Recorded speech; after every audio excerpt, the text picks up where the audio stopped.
নমস্কাৰ এই মুহূৰ্তত আহি পৰিছে ৰাতিপুৱাৰ কেইবাটাও গুৰুত্বপূৰ্ণ খবৰ। আজি হৈছে 13 আগষ্ট। কাইলৈ পুৱা 10 বজাৰ লগে লগে লাখ লাখ মহিলা একাউণ্টত চৰকাৰে প্ৰদান কৰিব 1250 টকাকৈ অৰুণোদয় প্ৰতিজন হিতাধিকাৰীৰ বাবে এটা ভাল খবৰ। লগতে মহিলাগোটে একাউণ্টত 10,000কৈ টকা প্ৰদান কৰিব অসমৰ মুখ্যমন্ত্ৰী ডক্টৰ হিমন্ত বিশ্ব শৰ্মাই। মাজত মাত্ৰ 2টা দিন বাকী আছে, তাৰ পিছতে মহিলাগোটে একাউণ্টত 10,000কৈ টকা প্ৰদান কৰিব অসমৰ মুখ্যমন্ত্ৰী ডক্টৰ হিমন্ত বিশ্ব শৰ্মাৰ চৰকাৰে।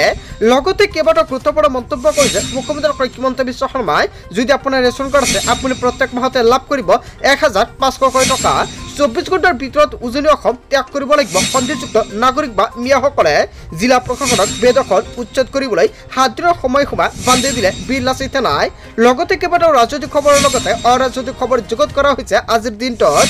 গোটেই অসম তথা ভাৰতৰ বিভিন্ন প্ৰান্তৰ পৰা যুগুত কৰা হৈছে কেইবাটাও ডাঙৰ খবৰ। এনেবোৰ খবৰ নিতৌ পাই থাকিবলৈ চেনেলটি ছাবস্ক্ৰাইব কৰি ভিডিঅ'টো এটা লাইক কৰিবলৈ নাপাহৰিব। আজিৰ আমাৰ প্ৰথম ৰকমে গুৰুত্বপূৰ্ণ খবৰ হৈছে অসমবাসীৰ বাবে এটা ডাঙৰ খবৰ। 24 ঘণ্টাৰ ভিতৰত উজনি অসম ত্যাগ কৰিব লাগিব সন্ধিযুক্ত নাগৰিক মিয়াসকলে। জিলা প্ৰশাসনক বেদখল উচ্ছেদ কৰিবলৈ 7 দিনৰ সময়সীমা বান্ধি দিলে বিৰলাচি থানাই। সময়সীমাৰ ভিতৰত উচ্ছেদ নকৰিলে বিৰলাচি থানাই নিজাববীয়াকৈ চলাব বুলডোজাৰ। যিসমূহ চৰকাৰী ভূমি বেদখল কৰি আছে এইসমূহত শীঘ্ৰে চলিব উচ্ছেদ অভিযান। কেইবাটাও গুৰুত্বপূৰ্ণ মন্তব্য কৰিছে দল সংগঠনে। যিসমূহ চৰকাৰী ভূমি বেদখল কৰি আছে এইসমূহ শীঘ্ৰে উচ্ছেদ কৰিব লাগিব। 7 দিনৰ ভিতৰত চৰকাৰে বেদখল উচ্ছেদ কৰিব লাগিব।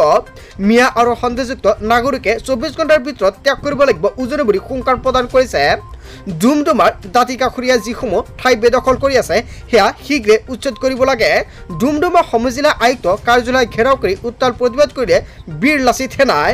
7 দিনৰ ভিতৰত চৰকাৰী ভূমি বেদখলমুক্ত নকৰিলে নিজাববীয়াকৈ ব্যৱস্থা লোৱাৰ হুংকাৰ প্ৰদান কৰিছে বিৰলাচি থানাই। হয় বন্ধু-বান্ধৱীসকল, এটা বিগ আপডেট প্ৰকাশ পাইছে।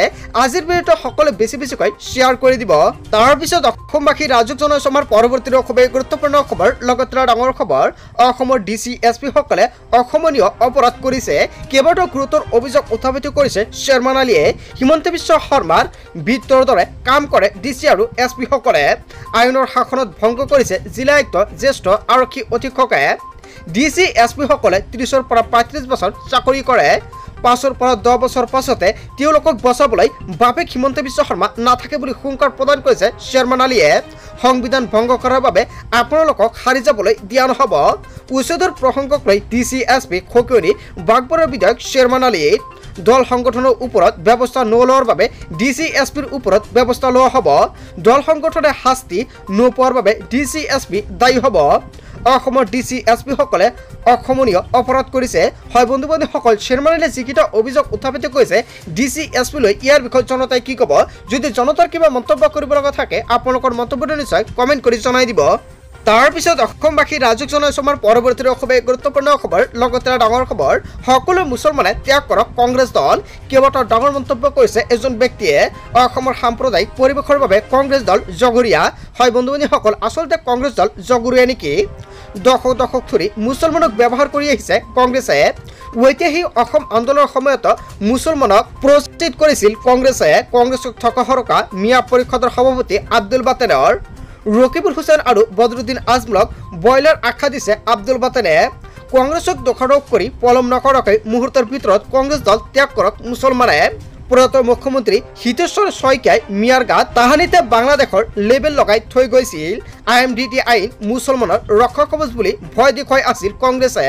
মুছলমান লোকক ভোট বেংক হিচাপে ব্যৱহাৰ কৰি আহিছিল কংগ্ৰেছে। বেলেগৰ পিছে পিছে ঘূৰি ফুৰাতকৈ নিজৰ ভৰিত থিয় দিব লাগে মুছলমান লোকে। প্ৰয়োজনত নতুন ৰাজনৈতিক দল সংগঠন কৰক মুছলমানে। ৰকিবুল হুছেইন আৰু বদৰুদ্দিন আজমলে জাতিটোৰ লগত বাৰম্বাৰ বিশ্বাসঘাতকতা আৰু প্ৰতাৰণা কৰি আহিছে। কংগ্ৰেছক বৰ্জন কৰক সকলোৱে।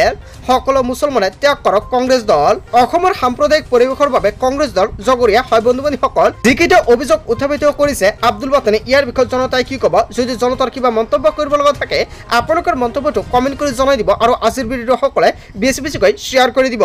তাৰপিছত অসমবাসী ৰাজুক জনাইছো আমাৰ পৰৱৰ্তী খুবেই গুৰুত্বপূৰ্ণ গুৰুত্বপূৰ্ণ খবৰ লগতে ডাঙৰ খবৰ নিৰ্বাচন আয়োগৰ বিৰুদ্ধে পুনৰ সৰব হৈ পৰিছে ৰাহুল গান্ধী দেশবাসীক প্ৰবঞ্চনা কৰিছে নিৰ্বাচন আয়োগে এখন দুখন নহয় বহু আখৰত সংঘটিত কৰিছে বৰচুৰি নিৰ্বাচন আয়োগৰ বিৰুদ্ধে এই যুঁজখন ৰাজনৈতিক নহয় নিৰ্বাচন আয়োগৰ বিৰুদ্ধে এই যুঁজ হৈছে সংবিধান গণতন্ত্ৰ ৰক্ষাৰ যুঁজ বৰচুৰি সন্দৰ্ভত আমাৰ হাতত আছে উপযুক্ত প্ৰমাণ বুলি মন্তব্য কৰিছে ৰাহুল গান্ধীয়ে নিৰ্বাচন আয়োগে সঠিকভাৱে পালন কৰিব পৰা নাই দায়িত্ব সংবিধান ৰক্ষাৰ বাবে অব্যাহত থাকিব আমাৰ যুঁজ সোমবাৰে নিৰ্বাচন আয়োগৰ বিৰুদ্ধে ইণ্ডিয়া মিত্ৰজোঁটৰ সাংসদে সাব্যস্ত কৰিছিল প্ৰতিবাদৰ মাজতে ৰাহুল গান্ধী সহ আটক হৈছিল কেইবাজনো সাংসদ ৰাহুল গান্ধীয়ে আনিছিল বিজেপিয়ে ভোট চুৰি কৰি নিৰ্বাচনত জয় হোৱা অভিযোগ নিৰ্বাচন আয়োগৰ বিৰুদ্ধে পুনৰ সৰব হৈ পৰিছে ৰাহুল গান্ধীয়ে হয় বন্ধু বান্ধৱীসকল ৰাহুল গান্ধীয়ে যিকেইটা অভিযোগ উত্থাপিত কৰিছে নিৰ্বাচন আয়োগৰ বিৰুদ্ধে জনতাই কি ক'ব যদি জনতাৰ কিবা মন্তব্য কৰিব লগা থাকে আপোনালোকৰ মন্তব্যটো নিশ্চয় কমেণ্ট কৰি জনাই দিব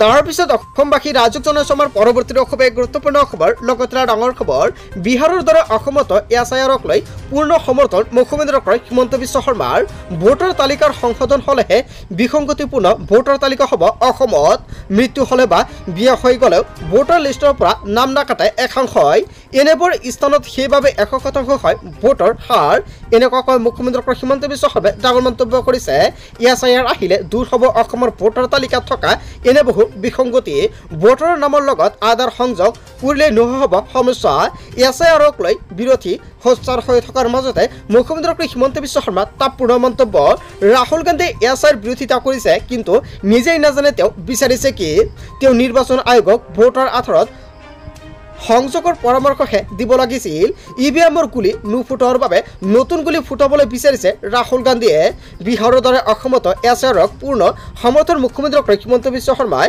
হয় বন্ধু বান্ধৱীসকল এছআইআৰক লৈ জনতাৰ যদি কিবা মন্তব্য কৰিব লগা থাকে আপোনালোকৰ মন্তব্যটো কমেণ্ট বক্সত জনাই দিব তাৰ পিছত অসমবাসী ৰাজক জনসমাৰ পৰৱৰ্তী খুবেই গুৰুত্বপূৰ্ণ খবৰ লগতে ডাঙৰ খবৰ লাখ লাখ ৰেচন কাৰ্ডৰ হিতাধিকাৰীৰ বাবে ভাল খবৰ আহি পৰিছে ৰেচন কাৰ্ড থকাসকলে লাভ কৰিব প্ৰতি মাহতে 1000 কোটি টকা দৰিদ্ৰ পৰিয়ালক আৰ্থিকভাৱে সকাহ দিবলৈ এই সিদ্ধান্ত গ্ৰহণ কৰিছে চৰকাৰে বাৰ্ষিক আয় 2 লাখতকৈ কম হ'লে পাব আপুনি 1000 কোটি টকা হিতাধিকাৰী বেংক একাউণ্টত পোনপটীয়াকৈ জমা হ'ব এই ধনৰাশি চলিত বৰ্ষৰ 1 জুনৰ পৰাই আৰম্ভ হ'ব এই আঁচনি হয় বন্ধু বান্ধৱীসকল 1 জুনৰ পৰা এই আঁচনি আৰম্ভ হৈছে যদি আপুনি এতিয়ালৈকে আবেদন কৰাই অতি শীঘ্ৰে আবেদন কৰক এই সুবিধা ল'বলৈ হিতাধিকাৰীয়ে কৰিব লাগিব আবেদন ৰাজ্য খাদ্য আৰু অসামৰিক যোগানৰ ৱেবছাইটত কৰিব পাৰিব আপুনি আবেদন কৰিবলৈ কি কি নথিপত্ৰৰ প্ৰয়োজন হ'ব আপোনাৰ প্ৰয়োজন হ'ব ৰেচন কাৰ্ড আধাৰ কাৰ্ড লগতে বেংক পাছবুক আয়ৰ প্ৰমাণপত্ৰ বাসস্থানৰ প্ৰমাণপত্ৰ আৰু মোবাইল নম্বৰ প্ৰয়োজন হ'ব হিতাধিকাৰীৰ বাবে ই-কৈশী বাধ্যতামূলক কৰিছে চৰকাৰে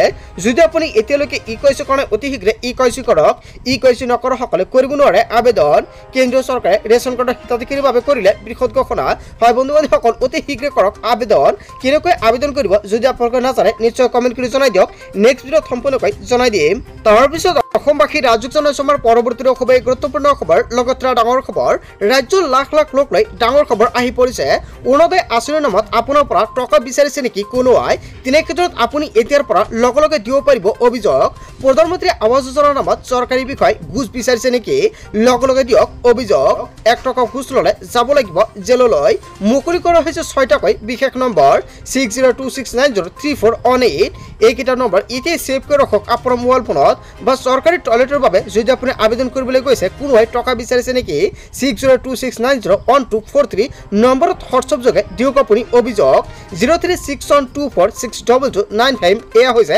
নিয়ন্ত্ৰণ কক্ষৰ নম্বৰ দুৰ্নীতি নিবাৰক শাখাই মুকলি কৰিছে কেইবাটাও নম্বৰ আপোনাৰ এটা অভিযোগত ঘুষ বিচৰা চৰকাৰী কৰ্মচাৰী পৰিব ভয়ংকৰ বিপদত ৰাজ্যৰ লাখ লাখ লোক লৈ ডাঙৰ খবৰ আহি পৰিছে আজিৰ ভিডিঅ'টো সকলোৱে বেছি বেছিকৈ শ্বেয়াৰ কৰি দিয়ক আৰু সকলোৱে সাৱধান হওক তাৰ পিছত অসমবাসী ৰাজক জনসমাৰ পৰৱৰ্তী খুবেই গুৰুত্বপূৰ্ণ খবৰ লগতে ডাঙৰ খবৰ চৰকাৰী ঘৰ নোপোৱা লাখ লাখ লোকৰ বাবে ভাল খবৰ আহি পৰিছে চলি আছে চৰকাৰী ঘৰত জৰীপ শীঘ্ৰে কৰি লওক সেল্ফ সাৰ্ভে আৱাস প্লাছ 2024 এপৰ জৰিয়তে কৰক আপুনি সেল্ফ সাৰ্ভে আধাৰ নম্বৰৰ লগত এতিয়া আপুনি লগ ইন কৰক হাজু কৰক 3বিধ নথি পৰিয়ালৰ প্ৰতিজন সদস্যই আধাৰ কাৰ্ড জব কাৰ্ড লগতে আধাৰ সংযোজিত বেংক একাউণ্ট থাকিলে কৰিব পাৰিব আবেদন কোনে কোনে পাব চৰকাৰী ঘৰ গৃহহীন লোক ভিক্ষাবৃত্তি নিয়োজিত লোকে পাব চৰকাৰী ঘৰৰ সুবিধা হৰিজন আদিম জনজাতীয় পাব বিনামূলীয়া ঘৰৰ সুবিধা যিকোনো সমস্যা থাকিলে দিয়ক আপুনি অভিযোগ সেভ কৰক 18001223 5600। 17 মাৰ্চৰ পৰা 2 এপ্ৰিললৈকে জৰীপ নকৰা সকলৰ বাবে এই সোণোৱালী সুযোগ প্ৰদান কৰিছে চৰকাৰে। যদি আপুনি 17 মাৰ্চৰ পৰা 2 এপ্ৰিলৰ ভিতৰত আবেদন কৰা নাই তেনেক্ষেত্ৰত এতিয়া আপুনি নতুনকৈ কৰিব পাৰিব আবেদন।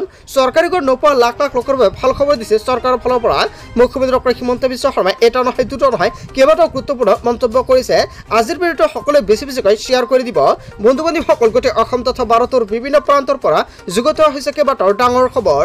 এনেবোৰ খবৰ নিতৌ পাই থাকিবলৈ চেনেলটি সাবস্ক্ৰাইব কৰি ভিডিঅ'ত এটা লাইক কৰিবলৈ নাপাহৰিব। So thank you for watching full video.